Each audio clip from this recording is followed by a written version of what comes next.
tá bom. Vou fazer uma revisão aqui, técnica RAD de sistema endócrino, porque a que eu fiz deu ruim. A câmera não pegou o microfone, então paciência, vou ter que gravar outra. Aí eu tinha feito uma ideia muito sinistra naquele vídeo, e eu vou seguir a mesma lógica, tá? Que era... Primeiro eu vou introduzir a lógica do que é um hormônio, e depois eu vou falar sobre o eixo hipotálamo-hipófise, e cada um dos hormônios que eu falar do eixo hipotálamo-hipófise, eu falo alguma coisa sobre eles, tá? Então vamos começar. O hormônio é o mensageiro bioquímico, tá? Eu não tô com cola aqui, eu tô olhando pra minha tela, quando eu não estiver olhando pra câmera, porque eu tô olhando pra mim. Hormônios são os mensageiros bioquímicos do nosso corpo, e eles têm funções similares aos do sistema nervoso, só que eles têm uma ação um pouco mais prolongada. Então eles incitam, digamos assim, reações bioquímicas e funções do nosso metabolismo, no geral, tá? E eles são liberados pelas glândulas endócrinas mais especificamente. E aí a gente pode falar sobre os tipos de hormônio e sobre os tipos de glândula. Primeiro eu vou falar sobre os tipos de glândula, que é mais fácil. Existem glândulas endócrinas, como as que eu acabei de falar, que são as glândulas que liberam hormônios na corrente sanguínea, ou seja, a nível sistêmico, e que vão ter alguma ação efetiva no nosso organismo. E tem as glândulas exócrinas, que são as glândulas que liberam substâncias no meio externo do nosso corpo. Então, o pâncreas, não vou dar um exemplo do pâncreas, vou falar da vesícula biliar, que secreta a bile para dentro do nosso duodeno, e ela é responsável por emulsificar a gordura, e ela é uma glândula exócrina, porque ela não está jogando secreções ou enzimas dentro da nossa corrente sanguínea, ela está entregando secreções, está entregando uma secreção, né, numa cavidade externa do nosso corpo. Então, todo o nosso trato digestório ele é uma cavidade externa, né? Ele é um tubo que está interligado, mas ele não é o nosso corpo em si.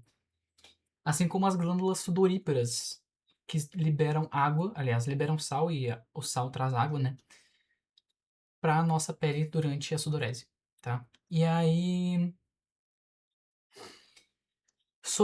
e tem glândulas mistas, que nem o pâncreas e o fígado, que produzem e excretam tanto hormônios quanto as secreções.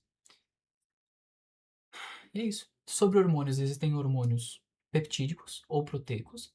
Existem hormônios lipídicos ou esteroidais, que nem o cortisol. O hormônio proteico é, sei lá, adrenalina. E existem os hormônios derivados de aminoácidos, tá?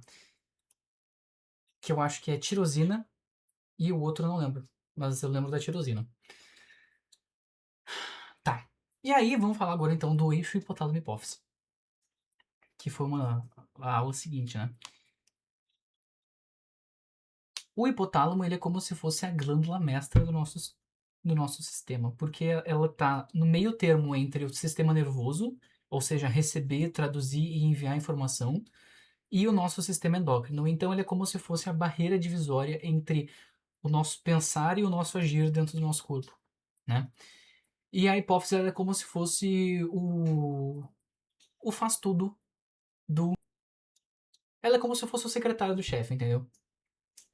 Então o hipotálamo ele recebe alguma informação, ele sintetiza essa informação, né? Ele interpreta essa informação e ele manda algum hormônio, ele manda alguma ação para a hipófise, e a hipófise faz uma outra secreção de hormônios, uma outra liberação de hormônios que vão induzir algum tipo de reação no nosso organismo.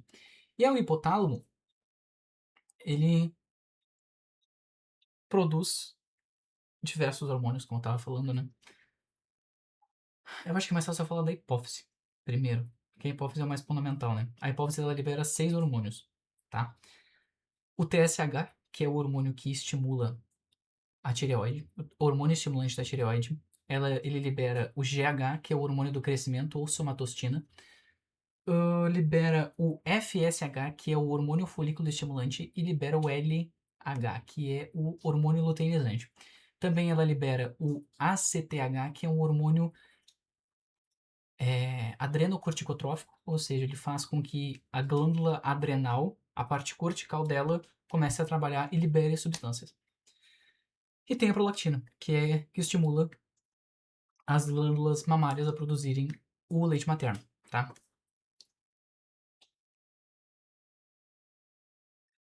Então vamos começar de cima. TSH. Ah, peraí. Essa é a adenohipófise. Tem a neurohipófise, que é a parte de trás, que ela não produz nada. Esses hormônios que eu acabei de falar, eles são todos produzidos pela hipófise. Tem a neurohipófise que não produz, mas ela recebe e libera. Acho que eu vou mandar meu brilho aqui, porque tá meio caquético, né?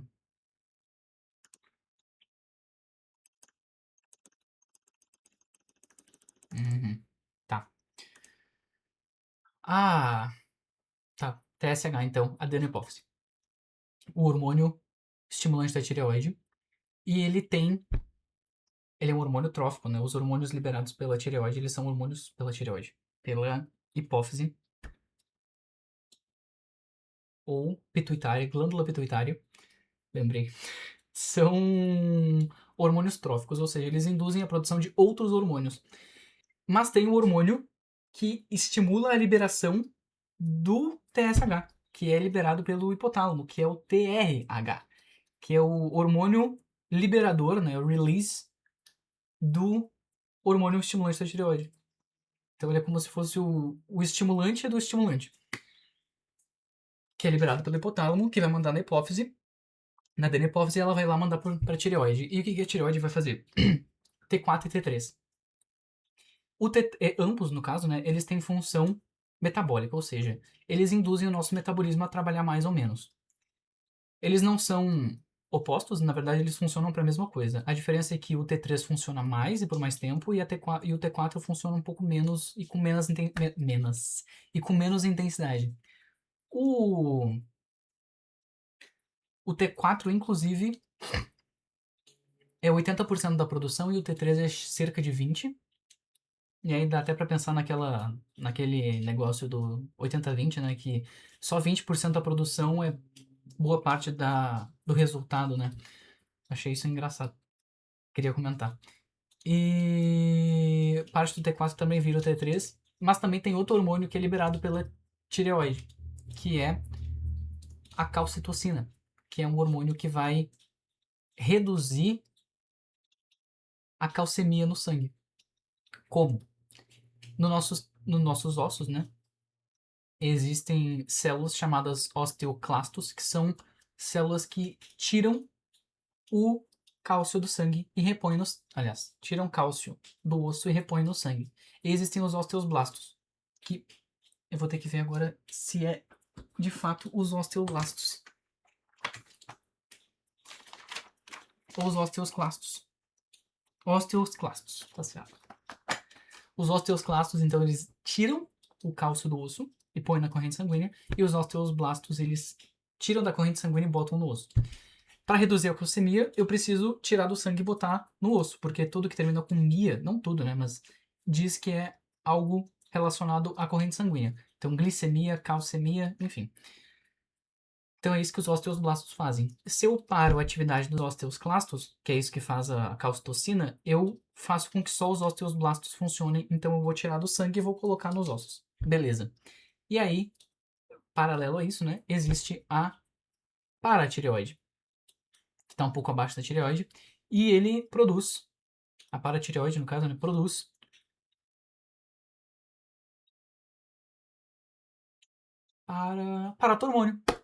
paratormônio, que é o hormônio antagônico da tireoide, tá? Da calcitocina, no caso. Então ele faz com que os osteoblastos trabalhem. E não só isso. Na verdade, o intuito dele é aumentar a calcemia no sangue.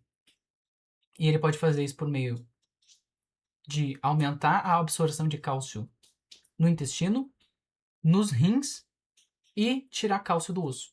Que o osso é um depósito de cálcio, né? Então ele pode fazer essas três funções. Então vamos subir de novo lá para hipófise. GH. O GH é liberado simplesmente na corrente sanguínea e ele é o hormônio responsável por fazer o crescimento dos nossos tecidos. Então, os nossos tecidos musculares, para eles crescerem, para eles ganharem tônus, a gente precisa de GH.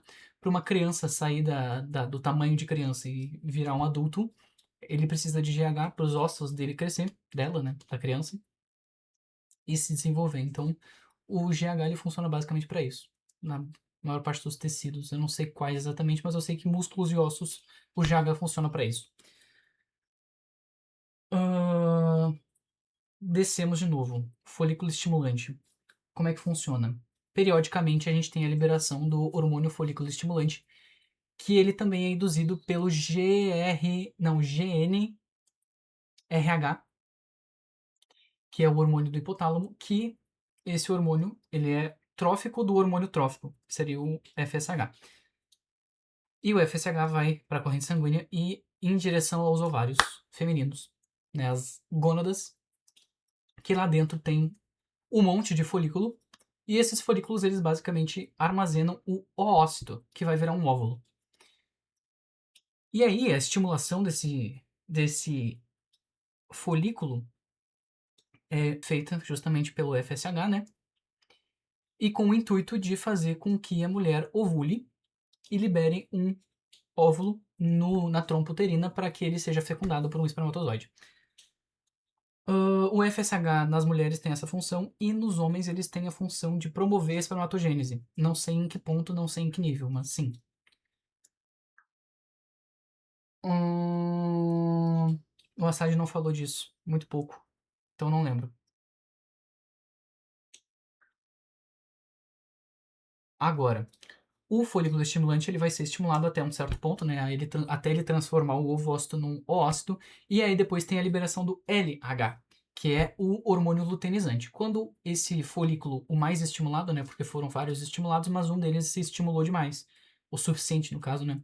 E ele entra em contato com o LH e ele estoura, não sei o que acontece, mas ele libera um ovócito na trompa uterina e o LH em excesso faz com que ele vire o, o corpo lúteo, por isso que ele chama luteinizante, e ele transforma aquele folículo no corpo lúteo. E o corpo lúteo tem função de excretar progesterona. Não sei quanto ao estrogênio, mas eu sei que o estrogênio ele já foi liberado. Por quê? Porque o estrogênio ele tem a função de promover a proliferação do endométrio, que são as paredes do útero que vão segurar a criança. E a progesterona ela tem um efeito análogo de manter o endométrio onde ele está.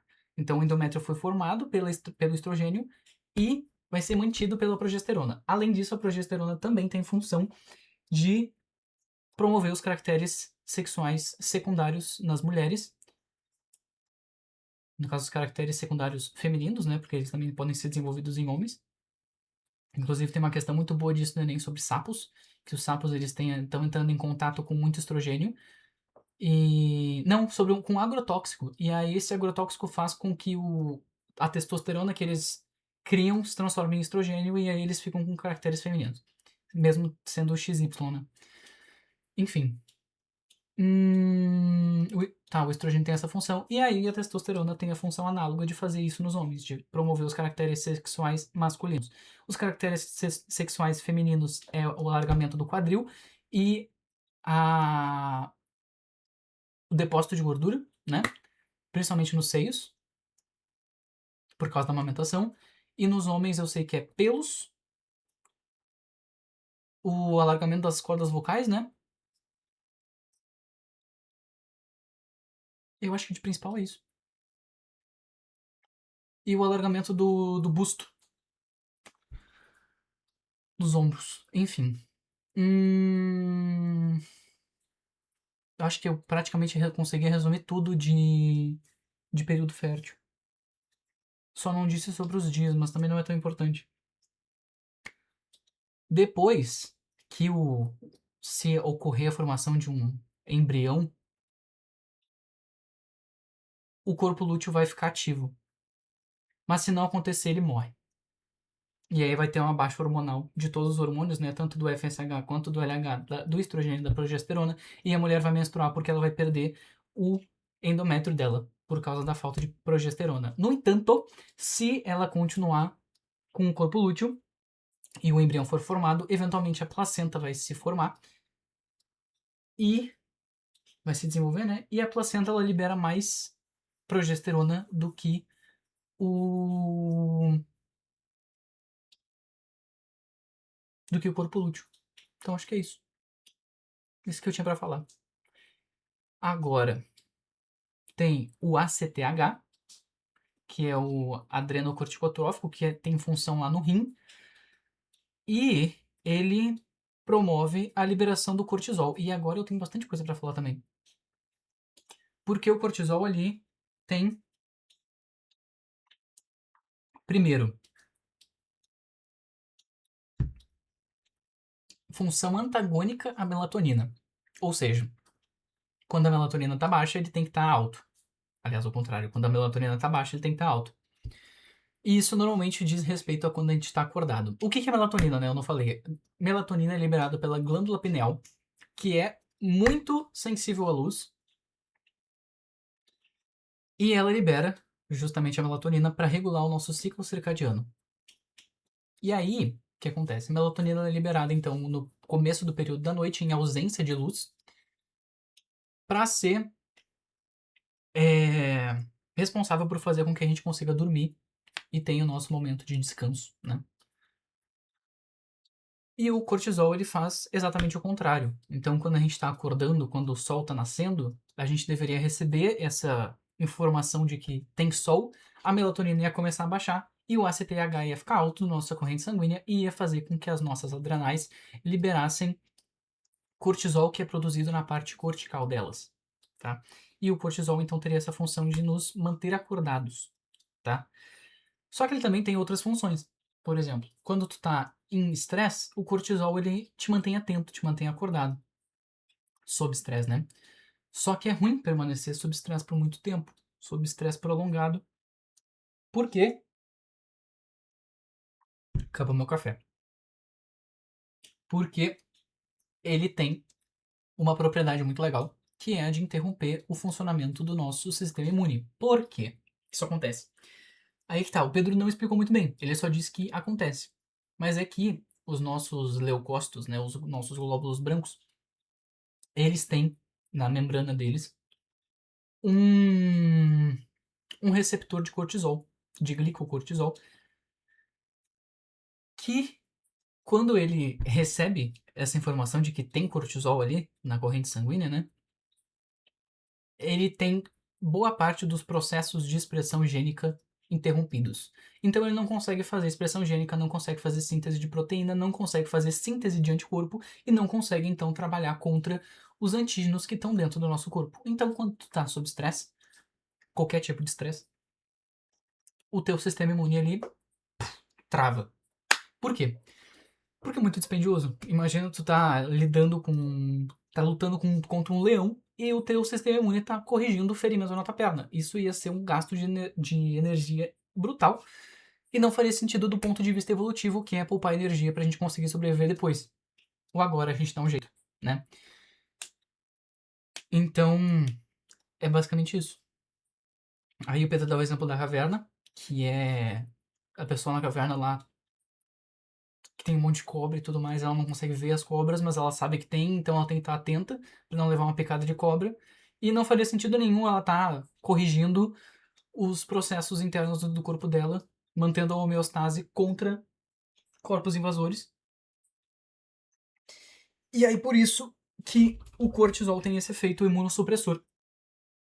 Então quando uma pessoa está muito estressada, ela não fica doente na hora, ela fica doente depois, porque o corpo dela estava sendo invadido aos montes por bactérias e antígenos no geral, né, patógenos, e ela só foi ter noção disso depois. Então, quando ela tem uma baixa no cortisol, o sistema imune dela volta a funcionar e aí, pau, acaba com tudo. E aí tu fica de cama. É isso. Tá, mas também os rins produzem na parte medular adrenalina, né? A adrenalina ou epinefrina e a noradrenalina e a norepinefrina, que tem uma semelhança com o com o cortisol, só que ela é uma ação mais paulada, digamos assim.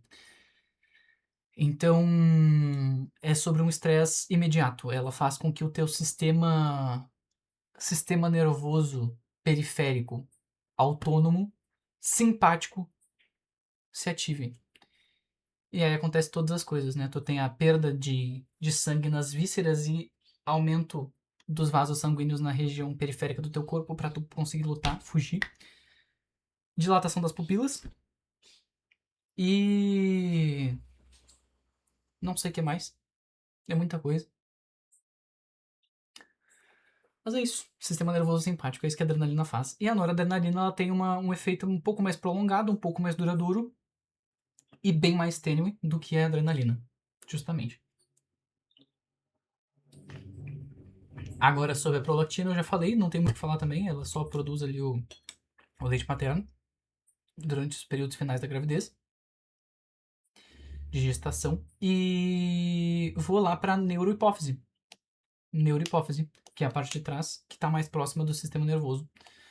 Que ela não produz hormônios, como eu já falei, mas ela libera dois hormônios que são produzidos pelo hipotálamo. O primeiro deles é a ocitocina, que é responsável por promover as contrações uterinas. E aí ele tem... Eu não falei disso, né? Retroalimentação. Então, um sistema de feedback, que é tipo assim... Existe o negativo, que é a própria liberação do hormônio induz um feedback negativo, uma retroalimentação, prefiro esse nome, que inibe a produção desse hormônio, a secreção desse hormônio. Então, por exemplo, agora eu não tenho um exemplo porque eu não falei de insulina e glucagon, mas depois eu vou dar esse exemplo. Mas a ocitocina ela tem um feedback positivo, ou seja, ela vai ser liberada e quanto mais estiver na corrente sanguínea, mais liberada ela vai ser, porque ela precisa ter muito para conseguir fazer a contração uterina topzera e tocar para fora a criança. Basicamente é isso. Então, a ocitocina ela promove principalmente isso durante o período, durante o parto. Tem outro nome para parto? Vou pesquisar agora que eu fiquei curioso.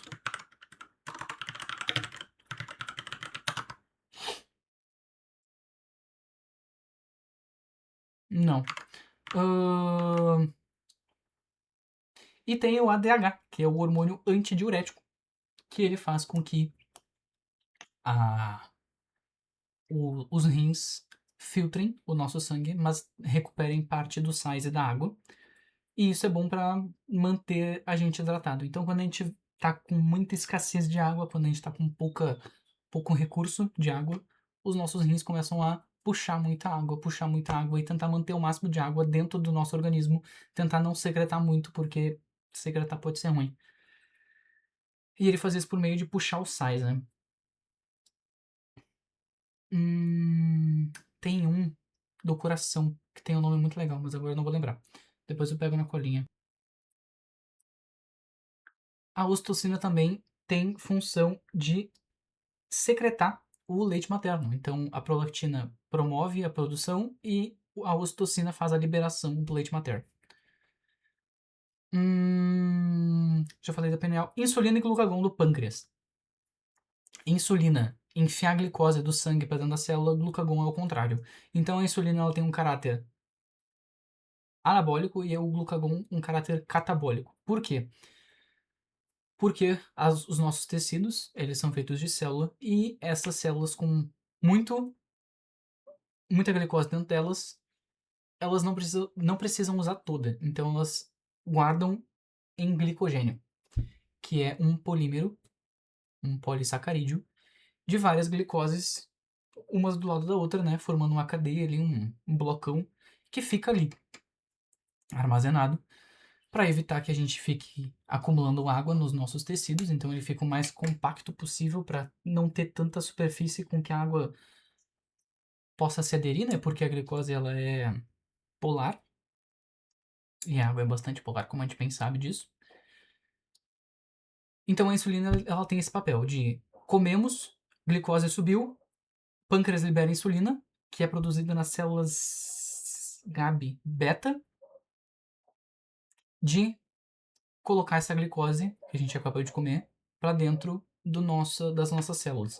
Principalmente células musculares, que vão usar muito, e células hepáticas, então tem a função de guardar glicogênio. Né? Mas no geral, todas as células recebem glicose, obviamente. E O glucagon ele faz o contrário, então ele tem um caráter muito mais catabólico, porque quando ele está requisitando o acesso de glicose no sangue, ele começa a mandar para as células do nosso fígado, por exemplo, quebrarem o glicogênio, fazer glicogenólise e arrancar para botar no sangue. Então é isso. Acho que o mais fundamental era essa parte. E aí tem a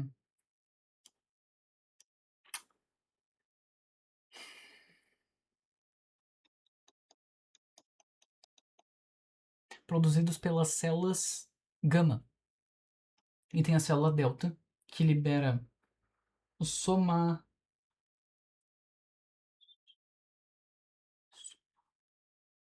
Vou ter que colar. Não. Somatostina. Oxe.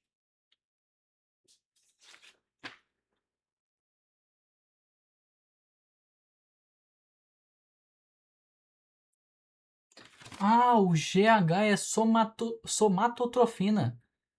O, o pâncreas, a célula delta do pâncreas libera somatostina, que eu não lembro o que faz. Vou ter que ver. Somatostina.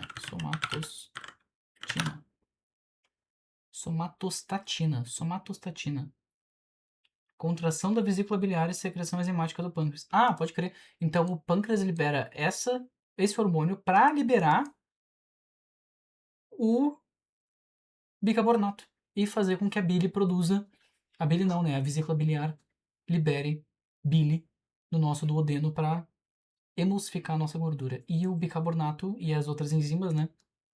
O suco pancreático para basificar e promover a digestão no nosso intestino. Que mais? Eu tinha falado de um do coração, que eu não lembro o nome. Vasopressina. Não, vasopressina é outro. Peptídeo natrium diurético atrial, que é liberado pelo nosso coração para fazer com que a gente armazene não, né? Puxe sais da nossa urina para puxar água e aumentar a nossa pressão arterial, porque é isso que o nosso coração bem faz, né? Ele tá ali o tempo todo, então ele consegue estar recebendo todo o nosso sangue, então ele consegue ter uma noção de quanta água tem no nosso sangue e para aumentar a pressão sanguínea ele tem que puxar água para deixar o nosso sangue mais denso, né?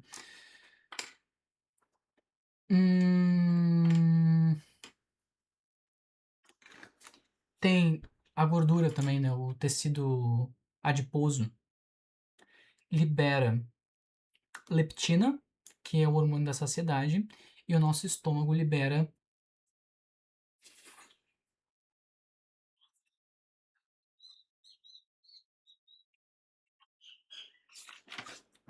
grelina, cara. Eu tava com esse nome na cabeça. Grelina, que é o hormônio da fome. No que a gente sente cheiro de comida, produção de grelina faz com que a gente fique com fominha. E é isso. E tem eritropoetina. Esses últimos eu nunca consigo lembrar. Eritropoetina, que é o hormônio que promove então a síntese de hemácias. Hemácias. Hemoglobina é o pigmento hemácias, justamente, que é a nossa célula sanguínea que faz o transporte de oxigênio e outras coisas. Eu acho que falei tudo, cara. Tudo de mais importante. Aldosterona. Não falei da aldosterona, que ele tem um papel fundamental também em puxar água, reabsorção de sódio. Aí o Pedro falou, né, do aldosterona, que é DNA, nátrium, da tabela periódica, sódio. É isso. Acho que eu falei de tudo. Manutenção do endométrio, proliferação, características sexuais, espermatogênese. Timo. Caraca, o timo. O timo, ele tem um papel de promover o treinamento, digamos assim, das nossas células de defesa, dos glóbulos brancos. Então ele faz isso.